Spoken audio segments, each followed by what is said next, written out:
जर हे शिंदेनी मराठा समाजाचा नेता म्हणून मिरवण्यासाठी घेतलेला निर्णय असेल तर या राज्यातील ओबीसीला त्यांनी विष देऊन मारून टाकावं। प्रत्येकाला त्यांच्या हातात एक विषाचा प्याला द्या आणि तुम्ही मराठ्याचा नेता व्हा। या राज्यातील ओबीसीला संपवून टाका, त्याला अधिकारापासून दूर ठेवा, वंचित ठेवा आणि तुम्ही मराठ्याचा नेता व्हा। पुन्हाही सर्वोच्च पदावर बसलेल्या व्यक्तींना सर्व समाजाचं हित लक्षात घेऊन निर्णय घेण्याची अपेक्षा असते, परंतु दुर्दैवानं ज्या पद्धतीनं मागील काही दिवसांमध्ये जी भूमिका मांडली गेली ती एका समाजाच्या हितासाठी मांडली गेली, मात्र इतरांच्या हिताचा विचार त्या ठिकाणी केला गेला नाही।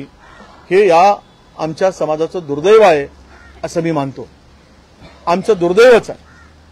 आणि अशा सगळ्या परिस्थितीमुळे ही जी गोंधळाची परिस्थिती आता जी काय निर्माण झाली, या गोंधळातून मात्र आपण कुठे चाललो याचा विषय या ठिकाणी नक्की येतोय।